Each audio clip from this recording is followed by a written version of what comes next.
इस वीडियो के अंत तक आप जानेंगे इस पाठ से संबंधित संपूर्ण जानकारी। नमस्कार सभी को, हिंदी कला केंद्र में आपका स्वागत है। अगर आप इस चैनल पर नए हैं तो पहले इसको सब्सक्राइब करें व बेल आइकन को दबाना ना भूलें ताकि नए वीडियो का नोटिफिकेशन सबसे पहले आपको मिले। बच्चों, आज हम पढ़ने जा रहे हैं हमारी हिंदी की पुस्तक का पाठ 19, जिसका शीर्षक है आश्रम का अनुमानित व्यय। अनुमानित यानी अंदाजन और व्यय का अर्थ है खर्च। ये एक लेखा जोखा पर आधारित पाठ है, यानी हिसाब किताब। किसी भी नए काम को शुरू करने के लिए थोड़ी प्लानिंग तो करनी ही पड़ती है ना, कि क्या क्या सामान चाहिए और उस पर कितना खर्च आएगा। जैसे बच्चों, आप एक पेन पेपर लेकर अपने माता पिता से बात करो और पता लगाओ कि आपके घर में किन किन चीज़ों पर और कितना खर्च होता है। जैसे घर का राशन, फल सब्जियां, बिजली का खर्च, पानी का, रसोई गैस, घर के सारे फ़ोन, इंटरनेट, उनका चार्ज, रोज़ ऑफिस स्कूल तक जाने के लिए पेट्रोल डीजल का खर्च, इधर उधर घूमने के लिए और दूर की कोई यात्रा के लिए खर्च, घर का सजावटी सामान, आपकी किताबें, कपड़े, खिलौने, दवाइयाँ, घर में आने वाले मेहमान, शादी ब्याह के खर्चे और भी बहुत सारे। तो उससे आपको एक अंदाज़ा हो जाएगा कि हर महीने आपके घर में कितना खर्च होता है। एक घर को चलाने के लिए हमें बहुत सारे खर्चों के बारे में सोचना पड़ता है ना। वैसे ही बच्चों, गांधी जी जब दक्षिणी अफ्रीका से लौटकर भारत आए तो उन्होंने अहमदाबाद में एक आश्रम की स्थापना की। तो उसको शुरू करने के लिए सामान व सदस्यों आदि का विवरण इस पाठ में बताया गया है। जैसा कि हमने जाना, अनुमानित का अर्थ है अंदाजन और व्यय का अर्थ है खर्च। तो आश्रम को चलाने के लिए एक अंदाजन कितना खर्च आएगा उसके बारे में लिखा गया है। आरंभ में यानी शुरुआती तौर में संस्था जो आश्रम है में 40 लोग होंगे। कुछ समय में इस संख्या के 50 हो जाने की संभावना है। थोड़े समय के बाद ही उनकी संख्या 40 से 50 होने की संभावना यानी उम्मीद है। हर महीने औसतन यानी तकरीबन 10 अतिथियों यानी मेहमानों के आने की संभावना है। इनमें 3 या 5 सहपरिवार होंगे। जो अतिथि आएंगे उनमें से 3 से 5 के बीच सहपरिवार हो सकते हैं। इसलिए स्थान की व्यवस्था यानी उनके रहने का इंतजाम या प्रबंध ऐसी होनी चाहिए कि परिवार वाले लोग अलग रह सकें और शेष एक साथ। जो सहपरिवार आए हैं वो एक तरफ रह सकें और बाकी के एक तरफ।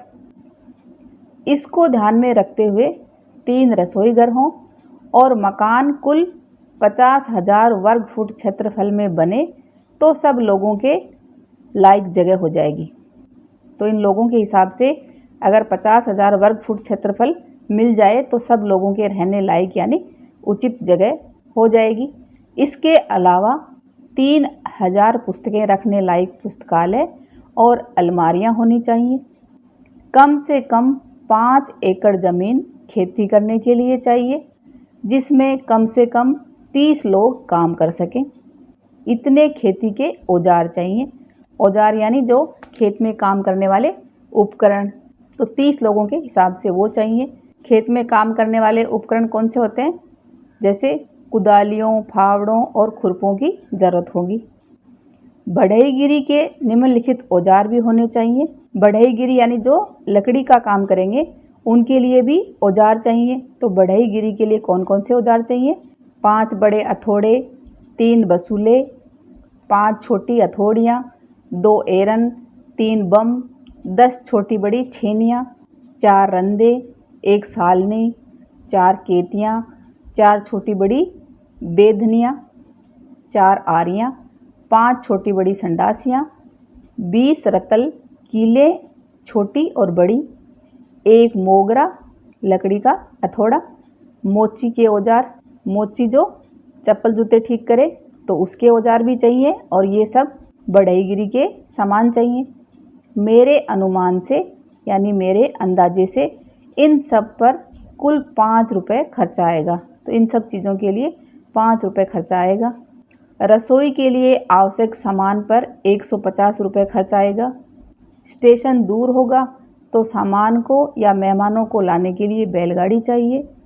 मैं खाने का खर्च 10 रुपये मासिक यानी महीने के प्रति व्यक्ति लगाता हूँ। ये मानकर मैं चल रहा हूँ। गांधी जी कह रहे हैं कि एक व्यक्ति का पूरे महीने का खर्चा खाने का कितना आएगा, 10 रुपये। मैं नहीं समझता कि हम ये खर्च पहले वर्ष में निकाल सकेंगे। इस लाइन का क्या अर्थ है कि हम ये खर्च पहले वर्ष में निकाल सकेंगे, यानी गांधी जी के कहने का अर्थ है कि पहले साल में तो सिर्फ खर्च ही खर्च होगा, फिर धीरे धीरे गांधी जी खेती के बारे में सोच रहे हैं तो वहाँ से फसल उगवाएंगे उन्हीं लोगों से और वही सब्जियां फल खाएंगे तो खर्चा कम होगा ना।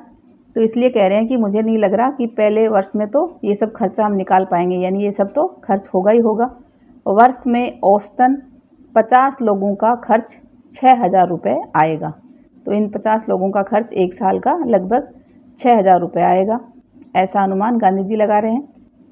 मुझे मालूम हुआ है कि प्रमुख लोगों की इच्छा ये है कि अहमदाबाद में यह प्रयोग 1 वर्ष तक किया जाए। प्रयोग यानी ये जो आजमाइश है, इतने लोगों का इतना खर्च जो है, ये एक्सपेरिमेंट 1 साल तक किया जाए। यदि ऐसा हो तो अहमदाबाद को ऊपर बताया गया सब खर्च उठाना चाहिए। मेरी मांग तो ये भी है कि अहमदाबाद मुझे पूरी ज़मीन और मकान सभी दे दे, तो बाकी खर्च मैं कहीं और से या दूसरी तरह जुटा लूँगा यानी दूसरी तरह से इकट्ठा कर लूँगा। अगर मुझे अहमदाबाद ये रहने के लिए ज़मीन और मकान दे दे तो, या इन सब का खर्च दे दे। अब चूंकि विचार बदल गया है, इसलिए ऐसा लगता है कि 1 वर्ष का या इससे कुछ कम दिनों का खर्च अहमदाबाद को उठाना चाहिए। यदि अहमदाबाद 1 वर्ष के खर्च का बोझ उठाने के लिए तैयार न हो तो ऊपर बताए गए खाने के खर्चे का इंतज़ाम मैं कर सकता हूँ। चूँकि मैंने खर्च का यह अनुमान जल्दी में तैयार किया है, इसलिए यह संभव है कि कुछ मदें मुझसे छूट गई हों। मदें यानी कुछ वस्तु या कुछ आइटम मुझसे रह गए हों जिनको मैंने नहीं जोड़ा हो। ये तो मैंने एक संभावना बताई है। इसके अतिरिक्त खाने के खर्च के सिवा मुझे स्थानीय स्थितियों की जानकारी नहीं है, इसलिए मेरे अनुमान में भूलें भी हो सकती हैं। यानी मैंने जो ये अनुमान लगाया है इसमें गलतियां भी हो सकती हैं, खर्चा कम ज़्यादा भी हो सकता है।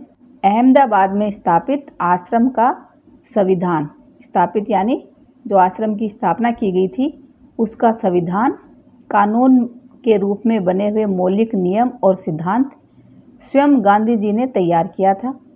इस संविधान के मसविदे यानी जो इस संविधान का ड्राफ्ट है, मसौदा है, उससे पता चलता है कि वह भारतीय जीवन का निर्माण किस तरह का बनाना चाहते थे। यदि अहमदाबाद सब खर्च उठाए तो विभिन्न मदों में खर्च इस तरह होगा। विभिन्न यानी एक से अधिक तरह के जो भी आइटम होंगे उन पर खर्च इस तरह से होगा।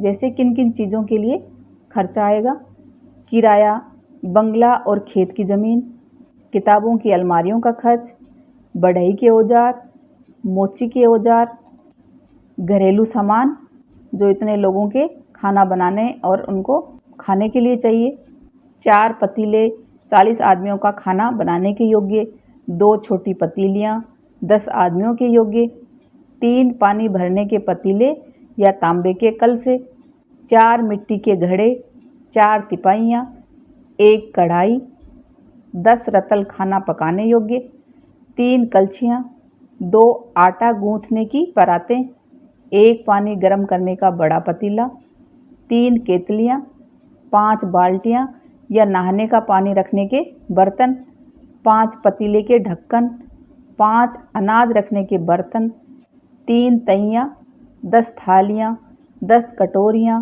10 गिलास, 10 प्याले, 4 कपड़े धोने के टब, 2 छलनियाँ, 1 पीतल की छलनी, 3 चक्कियाँ जिनसे आटा पीसेंगे, 10 चम्मच, 1 करछा, 1 इमाम दस्ता मसालों को कूटने के लिए, इमाम दस्ता व मूसली, 3 झाड़ू साफ सफाई के लिए, 6 कुर्सियाँ, 3 मेज़ें, 6 किताबें रखने की अलमारियाँ, 3 दवातें, 6 काले तख्ते, 6 रेक, 3 भारत के नक्शे, 3 दुनिया के नक्शे, 2 बम्बई अहाते के नक्शे, 1 गुजरात का नक्शा, 5 हाथ करघे, हाथ से चलाकर जिनसे कपड़ा बुना जाएगा, बढ़ई के औजार, मोची के औजार, खेती के औजार, 4 चारपाइयाँ, 1 गाड़ी, 5 लालटेन, 3 कमोड, 10 गद्दे, 3 चैम्बर पॉट,